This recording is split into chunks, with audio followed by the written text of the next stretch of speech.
going somewhere without knowing nobody, without knowing how to speak the language, without knowing where I'm going. Again, I booked my first 2 nights at a hotel. That's all I had. I had to just rid myself of fear. Like I couldn't be walking around here scary. Cause the easiest way to look like a lick is by acting scary. People, they could sense that energy. So I couldn't be fearful. And so I just encourage y'all, no matter what you do, if you do it and you're not afraid, even if you don't do it right, people still notice okay, nah, they're not scared.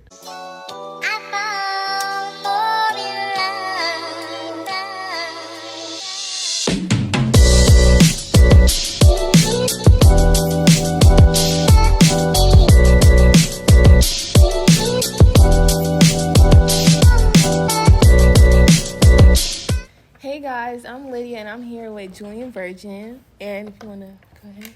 What's up, y'all? I'm Julien Virgin, multimedia journalist, record spinner, mood manager, and I'm happy to be here with y'all. Thank you for talking to me, Lydia. And today we're going to be talking about his film that he created when he went to Panama for his birthday trip. And here with my class, I have a couple questions for you about your trip in Panama. So my first thing is, what made you choose Panama out of anywhere you could go?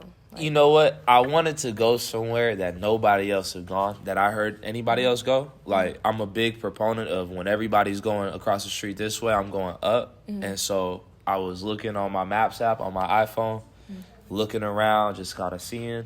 I knew I didn't want to go too far, a trip that was within 5 hours of a flight. Mm-hmm. And then I was looking around. I don't want to do Mexico. I don't want to do Puerto Rico. Don't want to do the Dominican. Panama was. I seen it. I was like, cool. It was established, it wasn't too, rinky-dink. Yeah. Panama was. So it was just kind of like you woke up one day and you said, you want to find somewhere to go, and you chose Panama? Yeah, so I had an inspiration. I know this guy, he is disabled from the waist down, right? So he's in a wheelchair. And for his birthday, he went to Mexico all alone. And it was maybe 2 months before my birthday. And when I saw that, I got to take off the sun shades. They was cool for effect, but I can't really see everybody. When I saw him do that, I was like, I saw it on Instagram. I was like, yo, that's super dope. I got to do that for my birthday. And he was like, bro, you should. And a couple days before my birthday, before I had planned the trip, he went back on the same post that I commented on and just asked me, he was like, yo, did you take your trip yet? And I was like, ooh, that's the universe talking to me. So, I got to take this trip. So that was a big inspiration of me just wanting to take a dolo trip for my birthday. I had to figure out where I was going. I ended up figuring out it was Panama. Okay, yeah. Because I know, you said, you went solo, and most people don't really go solo, especially it's somewhere you're not, used to. So that's very, inspiring that you went by yourself. And while I was watching your film, I heard that you said you have a daughter. Yes. She's 1. Yes. Was it hard to, leave her and, because, your career, it, involves traveling and stuff. Is it, sometimes hard with, dad life and, traveling? Good question. Great question. Shout out to my daughter, Sarai. That's my baby girl. That's my rib. You feel me? That's my girl. It's not difficult when you have a dope partner. When you have somebody that that can take care of things. And yeah, it does cause for you to be a little bit more tactical in when you travel, where you go, how long you're going to go there. But I knew that Sarai is going to be taken care of. So it wasn't a difficult thing. And even when I was there, I was on WhatsApp, on the FaceTime, WhatsApp, doing what it do, making sure I was tapping in. Okay, that's good. Okay, so based off your experiences in Panama, everything that you learned, what's one thing that you want us to take away from your experience and stuff in Panama? There's a couple things. More than one. One, I had to rid myself of fear. Going somewhere without knowing nobody, without knowing how to speak the language, without knowing where I'm going. Again, I booked my first 2 nights at a hotel. That's all I had. I had to just rid myself of fear. I couldn't be walking around here scary. Because, the easiest way to look like a lick is by acting scary. People, they could sense that energy. So, I couldn't be fearful. And so I just encourage y'all, no matter what you do, if you do it and you're not afraid, even if you don't do it right, people still notice, okay, nah, they're not scared. So I had to, that was one thing that I learned. I can't be walking around here fearful or scared that something's going to happen. I heard during the movie, somebody was like, yo, tell that to my mom.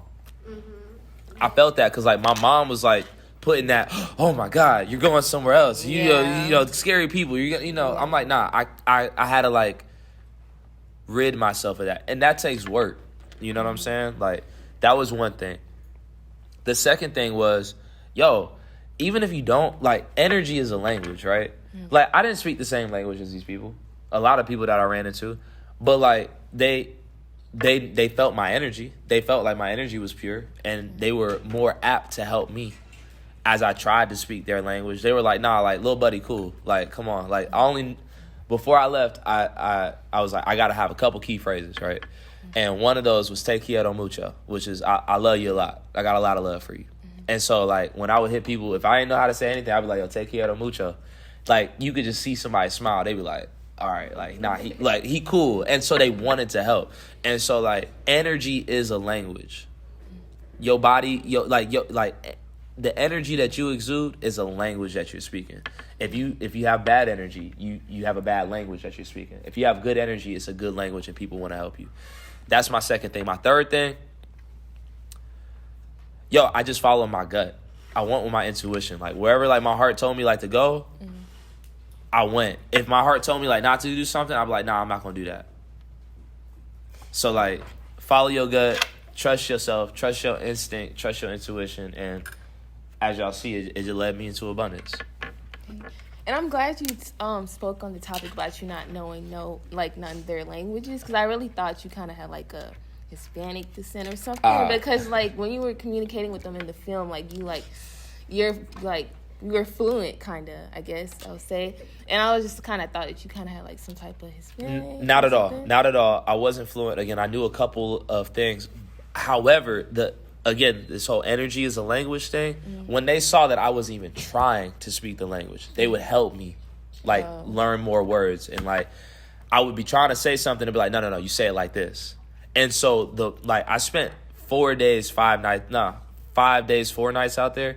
If I would have spent a couple more weeks out there, I would have been fluent. Just because people were teaching me and I was picking up, like, social cues as I was out there. So, again, if people see that you're even attempting, like, let's just say, like, if somebody came to school now and they only spoke insert language here, but you saw they were trying to speak English, you'd be like, nah, let me help you. Like, wouldn't you try to help them? Yeah. Especially if they was cool, like, you could tell they was cool. You know what I'm saying?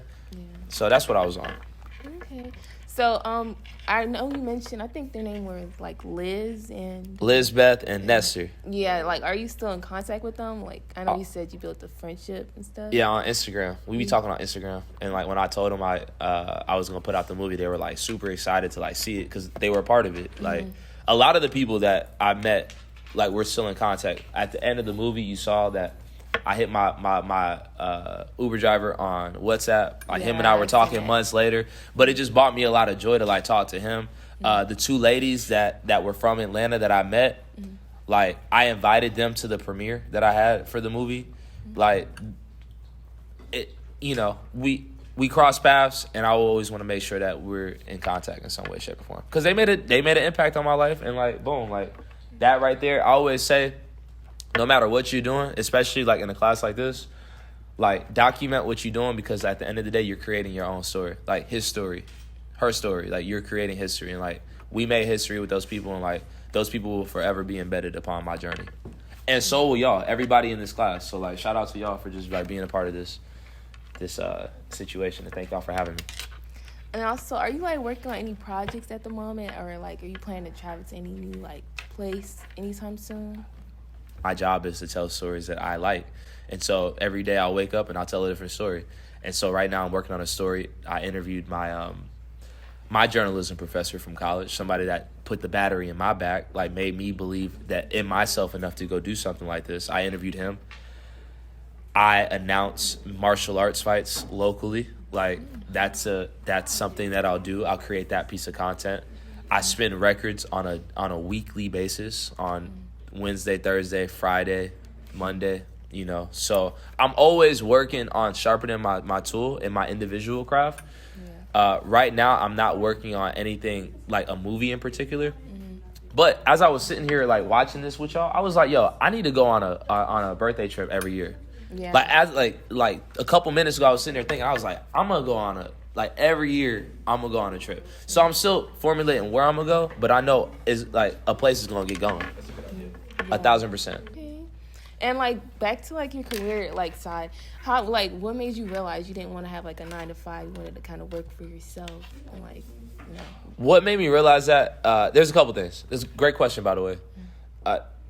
When I was in college, you know, like that was the route. You know, you go to college, you get a good job. Like I got a dope job. I got a really dope job. I was working at V103, WAOK 92.9 The Game. I was reporting sports news on air. I was like 22, 23, 24 at the time. Like, yo, shout out to Gene Ross for just giving me an opportunity to be so young, but be in a position of like being on air and having my voice heard. And it was an incredible experience. But in that, you learn things. Like you see what's going on. You realize how much you're getting paid. You see what's happening. You see what's moving and shaking. And so through that experience, I realized that, hey, there's some things that I need to do as an individual, Julien Virgin has to do, that I'm not able to do while I'm in the confines of this building. And being that I was an entrepreneur, I was spinning my own records. I was making a lot more money doing that with a lot less time. And so to me, I looked at the value proposition of like the opportunity cost, you know, like how much time am I going to spend in order to make an X amount of money? Like, yeah, it's a tough decision to leave such a big organization, but my time is what I value and my freedom is what I value the most. And so like, that's how that decision came. And then we all have inspirations and idols, and I want to put idols, but like people that we take things from. A lot of people I take things from are like serial entrepreneurs. I just respect like how certain people, they push their passion. And in the video, I'm sure you saw multiple times, I kept saying like, support a hustler, support a hustler. Like it's on my shirt. Like that's my brand at this point in time. But I am just a firm believer that if you have a passion that you love to do and you're pushing that and you're doing it with all your heart, like I respect that. And I respect the people that have come before me that are doing that on a day-to-day basis. Yeah. And I just want to make sure that I'm living in that same purpose. And so that's why I decided to live the lifestyle I'm living right now. Okay. So like along like throughout your career, you never had like no drawbacks where you thought like, well, maybe I shouldn't have did this, or maybe I should have just stuck with your original job at 3103. 1,000%. That is part of this whole journey. Like that's a part of that's a part of the journey. You know, like you're gonna have those doubts, but then you're also gonna have those confirmations. That's like, oh no, like that's exactly why I did that. And so this is the mindset series, correct? And a big part of my mindset is trusting my intuition. Like my intuition was telling me like, yo, like slide, bro. Like put in that resignation. Like do what you need to do. My intuition brought me to Panama. My intuition brings me to a lot of different things. And so I had to just trust that intuition. My second thing is like, yo, trust the process. Like the process isn't always going to be all peachy. Yeah. You know what I'm saying? Like I'm not even like the person that's sitting here today. I'm not a finished product. I do not have it all figured out, y'all. I'm still figuring out on a day-to-day basis. And I know y'all are too. So, like, that's all a part of it is, like, questioning it. It's questioning, like, dang, did I mess this up? Like, am I tripping? Yeah. You know? But then, like, nah, like, there's always going to be confirmation that, like, if you just stick to it, there's always going to be something that comes along and be like, nah, you weren't tripping. You did exactly what you were supposed to do, how you were supposed to do it, when you were supposed to do it. So, yeah, that's a part of it is having that doubt, that self-doubt. Yeah. Yeah, I got a question. Talk to me. Did you have an exit strategy leaving V103, or did you just leave as soon as you felt like it didn't serve you anymore? Did I have an exit strategy? So, did I have an exit strategy? That's a good question. I documented this whole entire process. I documented it. Like, so before I left, this is how it all went down. There was an opening. They were looking for a part-time host. And I was at the time I was on air. I was already producing a live show. And then like a lot of people, like callers, they were like, yo, like they called me Young Julien at the time. Cause I was like I'm still super duper young, but like, at the time I was like 23, 24. They're like, yo, Young Julien needs his own show. And so I saw there was an opening. And so I put together like a whole proposal, right? I was like, yo, this is my show, Dropping Jewels with Julien Virgin. I like laid it out. I took the clips from people saying live on air, like Young Julien needs his own show. I like put together a whole template, right? And I pitched it and I applied for the job and everything. I went through, I asked for an interview with, shout out to Joyce Littell. I can say her name. Shout out to Joyce Littell, the lady that does the Quiet Storm at night. Sat down in front of her and with my proposal, you know, I was cleaned up. I was feeling good. Like, yo, like, boom. And she looked at me. She was like, you know what? Like, you're not ready right now. And like that hurt me. That kind of like hurt my ego. Y'all, everybody got an ego in here. Yeah. Got a little ego. You know what I'm saying? Got a little ego. It hurt my ego. But you know what? Hindsight, she was right. She was 1,000% right. I wasn't ready. But, however, because if I said but, that would erase everything beforehand. However, I had to go get ready. In my head, I was like, I had to go get ready. And so I basically took that proposal and I just started doing it on myself. And the backup plan was to me just, like, again, I was getting paid more an hour than I was a week worth of my time there. And so, like, that was the plan. It was like, all right, continue to spin these records, continue to do what you do. Because at that point in time, I had built enough of, like, cachet to where, like, the opportunities were flowing outside of the radio station. And so that was the plan. But outside of that, it was like, I'm just going to push me. And I didn't really have, like, a set plan. I just had I had that gut feeling. Yeah, and that proposal is kind of like a treatment type of thing. Is that the proper term that they call it, a proposal? I called it a proposal. You can call it a treatment. You call it whatever you want to call it. I just know that I put my heart into that, and like I had like, who, what, when, where, why, and I had examples. I had audio. What led you to continue to do it on your own. Yeah, and so before I left too, again, I have a show called Dropping Jewels with Julien Version. I say I'm a multimedia journalist because I got my start in radio. And so what I did was, before I left the radio station, like this was before I resigned, like I put my 2 weeks in, I went around and I created my own like intro to my show. And I had like, look, I was like, I need you to read the script. And it was like, hey, I'm insert name here. And I love Dropping Jewels with Julien Version. And so I made my own intro with everybody that I worked at the radio station with. And so when I got denied, I basically just used that, and I was like, no, I'm just going to work on me. Right. And so that's what I've been doing ever since. And, it's crazy. A couple years later, I was called back I was offered a job again back at the same radio station, in which I declined because, again, it just wasn't worth. Shout out. I'm grateful for the opportunity. I'm grateful for the opportunity being presented. But then, with me being independent the last couple years, it's the biggest thing it's helped me gain is confidence in myself, that I could do it, that I can maintain.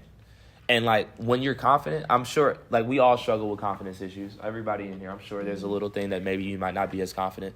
But when you're confident, you can conquer anything. And so I've learned that I've had confidence in myself these last couple years doing it on my own, and that I'm not willing to just accept anything now. That was the biggest lesson with it on. Did I answer your question? Yeah, you did. You answered more and more. Okay. But like also my other question was like okay, so being told no, like, because for me, if I'm told no, I'll just automatically like just shut down. Yeah. But like it took like courage for you to like go beyond the no and like start your own, what you're doing now, basically.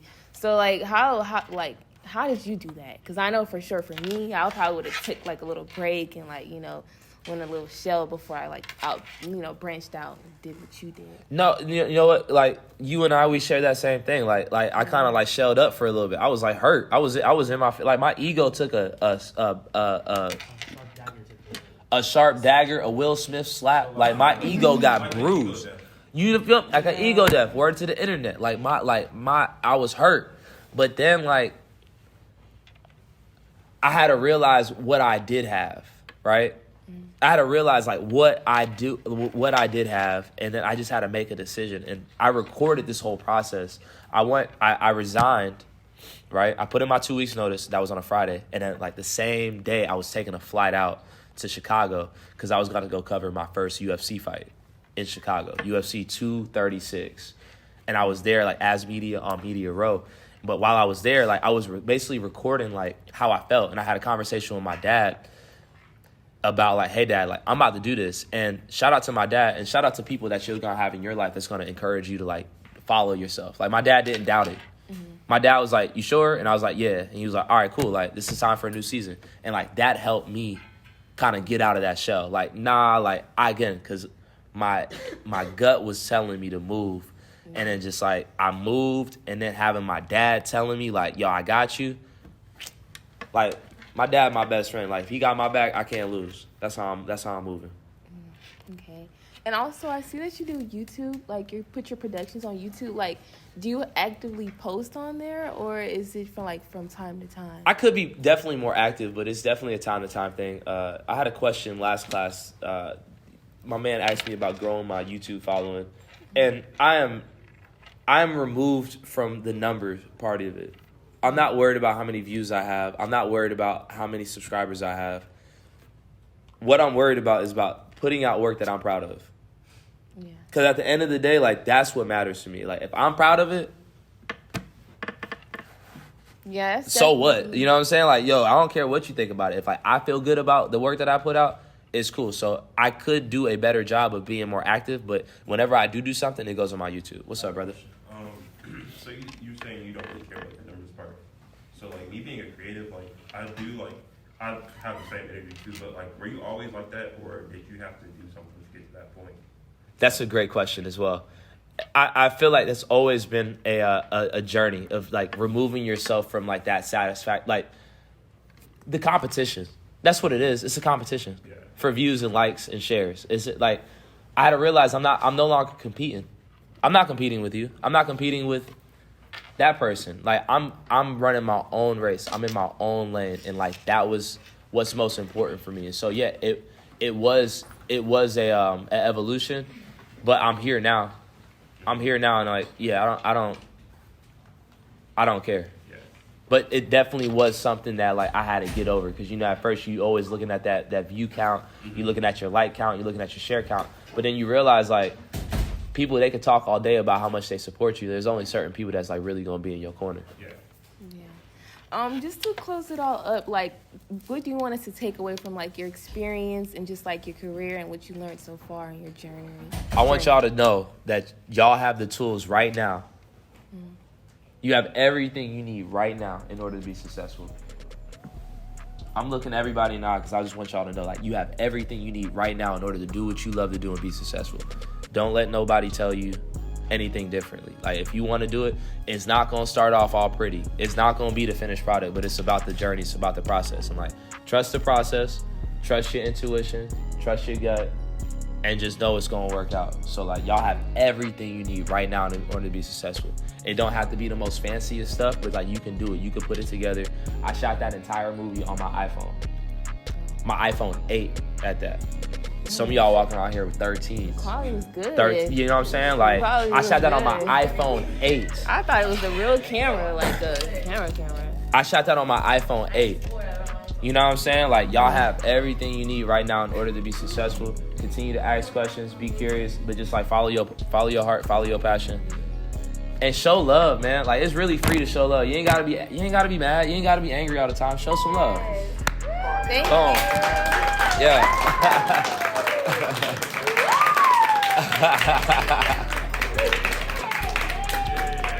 Great job. You did a great job. Very natural. Very natural. You kept it rolling. You kept it moving. You kept it flowing. Yeah. Hey, yeah, y'all trying to snap a flip? Michael, Come on, everybody stop.